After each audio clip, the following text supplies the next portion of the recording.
امریکی صدر Donald Trump کی ایران کو بجلی گھر اور پل تباہ کرنے کی دھمکی۔ امریکی صدر ٹرمپ کی سوشل میڈیا پر ایران کو دھمکیاں اور گالیاں، ایرانی قیادت کو پاگل قرار دیا۔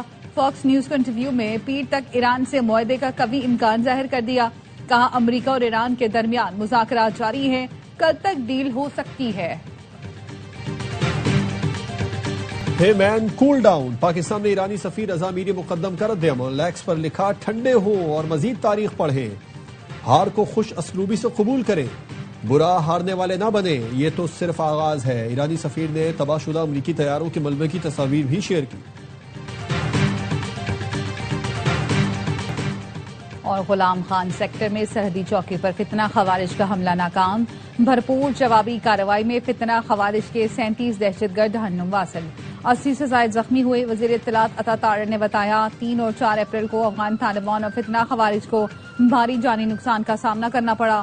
آپریشن غضب للحق میں اب تک افغان طالبان رجیم کے 796 کارندے ہلاک، 1043 سے زائد زخمی ہو چکے۔ چین کا لاپتہ پائلٹ ایران سے ریسکیو کر لیا، صدر ٹرمپ کی تصدیق۔ امریکی صدر نے ایکس پر لکھا فوجی افسر زخمی ضرور ہے لیکن بالکل ٹھیک ہو جائے گا۔ پائلٹ کی تلاش کے لیے امریکی فورسز نے تاریخ کا سب سے بڑا آپریشن کیا۔ پائلٹ خطرناک پہاڑ پر تھا، ایران نے پائلٹ کو ریسکیو کرنے کا امریکی دعویٰ مسترد کر دیا۔ ایران کو دی گئی مہلت ختم ہو رہی ہے، الٹی گنتی شروع ہو گئی، معاہدہ کرو ورنہ ایران کو جہنم بنا دیں گے۔ امریکی صدر ڈونلڈ ٹرمپ کی ایران کو نئی دھمکی، کہا 48 گھنٹے میں ڈیل یا آبنار ہرمز کو نہ کھولا تو امریکہ قیامت خیز کارروائی کرے گا۔ گزشتہ شب تہران پر شدید حملہ کیا، ایران کی بڑی لیڈرشپ ماری گئی ہے، ایسے تمام ایرانی فوجی رہنماؤں کو ختم کر دیا جن کا رویہ غیر محتاط تھا۔ امریکی صدر نے حملوں کی ویڈیوز بھی شیئر کر دی۔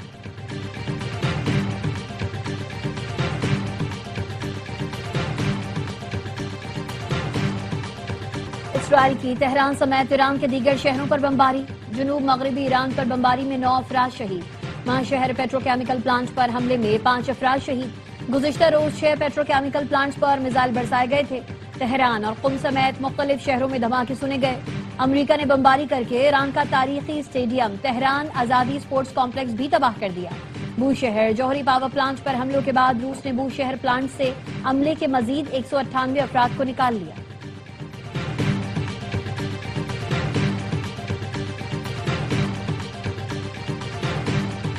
ایران کے اسرائیل میں متعدد مقامات پر حملے، پاسداران انقلاب کا کہنا ہے حملوں میں قاسم اور خیبر شکن میزائل استعمال کیے گئے۔ مقبوضہ بیت المقدس اور تل ابیب میں سائرن گونج اٹھے، عمارتوں اور گاڑیوں کو نقصان پہنچا۔ اسرائیلی وزارت صحت کا کہنا ہے ایرانی حملوں میں زخمی افراد کی تعداد 6771 ہو گئی۔ یمن کے حوثیوں کا تل ابیب ایئرپورٹ پر کلسٹر بموں سے حملہ، اسرائیل کے فوجی ٹھکانوں پر بھی میزائلوں سے حملہ۔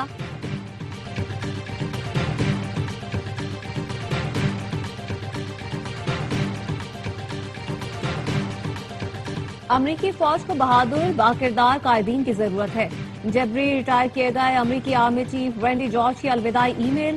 سی بی ایس کے مطابق سابق آرمی چیف نے آرمی سیکرٹری کو ای میل لکھا، امریکی فوج دنیا کی بہترین فوج ہے، امید ہے آپ لوگ بہادری، مضبوط عزم اور کردار کے ساتھ آگے بڑھیں گے۔ 3 روز پہلے وزیر جنگ پیٹ ہیگزت نے آرمی چیف سمیت 13 جنرلز کو جبری طور پر برطرف کر دیا تھا۔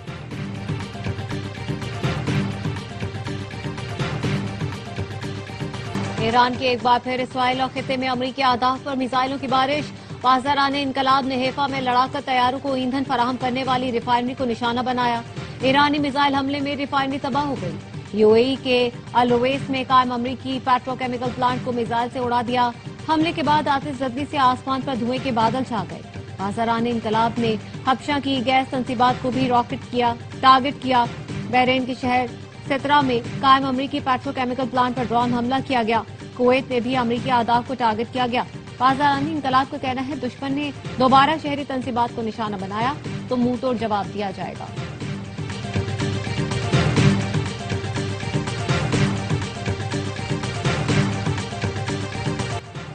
اسرائیل کے لبنان پر وحشیانہ حملے جاری، دارالحکومت بیروت سمیت مختلف شہروں میں بمباری، 4 سال کی بچی سمیت 7 افراد جاں بحق ہو گئے۔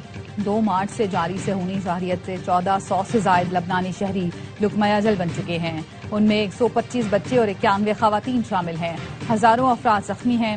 فضائی بمباری سے سینکڑوں عمارتیں ملبے کا ڈھیر بن چکی ہیں، 10 لاکھ سے زائد افراد بے گھر ہو چکے ہیں۔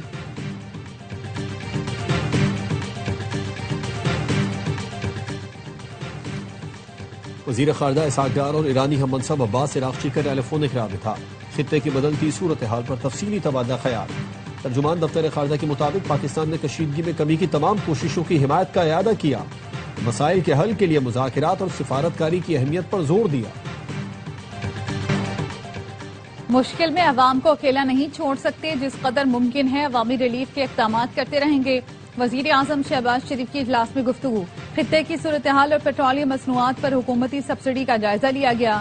کہا پیٹرولیم لیوی میں فوری 80 روپے فی لیٹر کمی کر کے ریلیف دیا گیا۔ وفاقی وزیر شہزاد فاطمہ کہتی ہیں تمام سٹیک ہولڈرز سے مشاورت کے بعد قومی پیکج تشکیل دیا، صرف رجسٹرڈ گاڑیوں کو سبسڈی دی جائے گی۔ وزیر مملکت بلال اظہر کیانی نے کہا حکومت توانائی بحران سے عوام کو بچانے کے لیے اقدامات کرتی رہے گی۔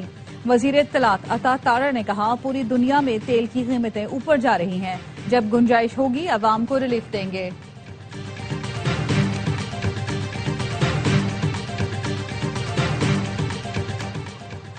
کوچ، منی بس، کوسٹر، اسکول وینس کے کرایوں میں اضافہ نہیں ہوگا، کرائے وہی رہیں گے جو 28 فروری سے پہلے تھے۔ ڈیزل مہنگا ہونے کا بوجھ حکومت برداشت کرے گی۔ وزیر اعلیٰ سندھ مراد علی شاہ کی ٹرانسپورٹ تنظیموں کے رہنماؤں کے ساتھ پریس کانفرنس، کہا ٹرانسپورٹرز کو پیکج دینے کا مقصد یہی ہے کہ کرایوں میں اضافہ نہ ہو، کسی نے کرایوں میں اضافہ کیا تو کارروائی ہوگی۔ صرف سرکاری بسوں کا کرایہ معاف کرنا آسان تھا۔ سندھ میں سرکاری بسوں کی تعداد 470 جبکہ پرائیویٹ بسوں کی تعداد 11,000 ہے۔ صرف پیپلز بس کے کرایوں میں کمی کے بجائے تمام بسوں کے کرایوں کو منجمد کر دیا۔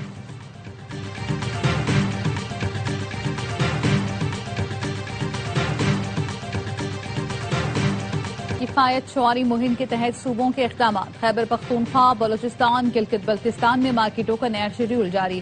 بلوچستان میں مارکیٹیں اور شاپنگ سینٹرز رات 8 بجے بند ہوں گے۔ شادی ہال، ضیافت ہال اور ہوٹلز کی تمام تقریبات رات 10 بجے ختم کرنا ہوں گی۔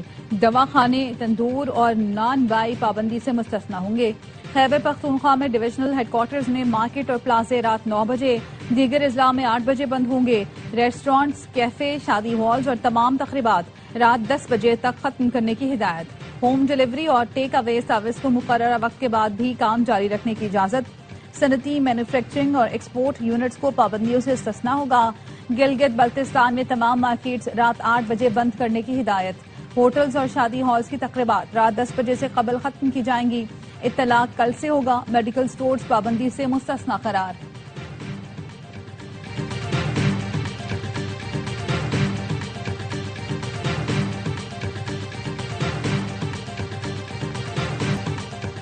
امن اور خوشحالی کے لیے ہم سب ایک پیج پر ہیں، سب اس بات پر متفق ہیں کہ آپریشن مسئلے کا حل نہیں۔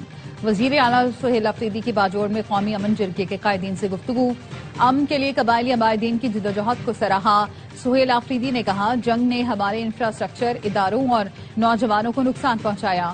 ضم اصلاح کے لیے 1000 ارب روپے کا روحانہ قبائل پیکج لانے کا اعلان۔ اور میٹرک کے online admit card download نہ کرنے والے اسکول کل صبح بورڈ آفس سے رابطہ کریں۔ اسکول کل صبح 9 بجے سے ایڈمٹ کارڈ حاصل کر سکتے ہیں۔ امتحانات شیڈول کے مطابق ہوں گے، مؤخر کرنے والوں کی افواہوں پر کان نہ دھریں۔ خیبر پختونخوا کے بیشتر اضلاع میں کل سے 9 اپریل تک گرج چمک کے ساتھ بارش کی پیشگوئی۔ چترال، دیر، سوات، شانگلہ، کوہستان، بونیر، مالاکنڈ، بٹگرام، مانسہرہ اور ایبٹ آباد میں بارش اور پہاڑوں پر برفباری متوقع۔ پی ڈی ایم اے کے مطابق کے پی میں گزشتہ 11 روز کے دوران بارشوں سے حادثات میں 45 افراد جاں بحق ہوئے۔ سندھ میں متوقع بارشوں کے حوالے سے تمام متعلقہ ادارے ہائی الرٹ ہیں۔ سندھ کے سینئر وزیر شرجیل میمن کہتے ہیں شہری علاقوں میں نکاسی آب کے مؤثر انتظامات یقینی بنائے ہیں۔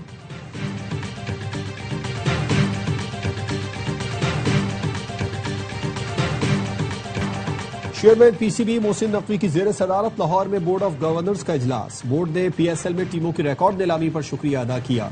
محسن نقوی نے کہا پی ایس ایل سرمایہ کاری کے لیے بہترین مارکیٹ بن چکی ہے، وہ وقت دور نہیں جب پی ایس ایل دنیا کی نمبر 1 لیگ بنے گی۔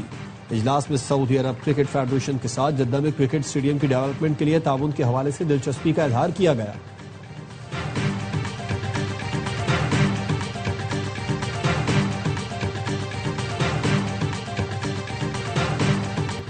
لاہور کے بعد کراچی کی ٹیم ہوم گراؤنڈ پر بھی دھوم مچانے کو تیار۔ کنگز نے نیشنل اسٹیڈیم کراچی میں پریکٹس کا آغاز کر دیا۔ H B L P S L 11 میں ناقابل شکست ٹیم گزشتہ روز کراچی پہنچی تھی۔ کراچی کنگز کے birthday boy all rounder Abbas Afridi کہتے ہیں کوشش ہوتی ہے کنگز کو ہر میچ جتواؤں، غلطی پر چچا عمر گل سے خوب ڈانٹ پڑتی ہے۔ کراچی کنگز اپنے چوتھے میچ میں جمعرات کو پشاور زلمی سے ٹکرائیں گے۔